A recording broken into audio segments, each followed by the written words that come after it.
Morning guys, just a quick video to give you a little demo of the new Love Heart magnet. I've just popped into work and I'm just going to quickly do this for you so you can see. I've already prepped, base coated and put my first layer on here and set it. This is my second layer, it's wet.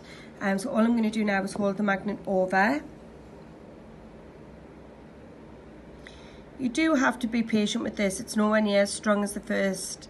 So please give yourself some time. I don't think you're going to get a full set of these done. I do think it takes a little bit too long. You've got to hold it on for at least a good 10 to 30 seconds depending on the quality of the heart that you want to get. And I've done that one earlier. You can see it's got a good heart on there. We'll see what's going on here with this one.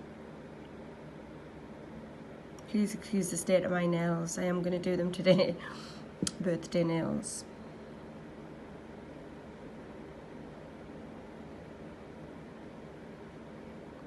Right, that has been on for a fair amount of time. I'm going to pop it off now. There you go. It's a bit wonky, but as you can see, it does create the heart, a little desired heart effect. I'll put them two together for you so you can see. There you go. Just make sure it's in the middle. Let me know how you get on. Bye.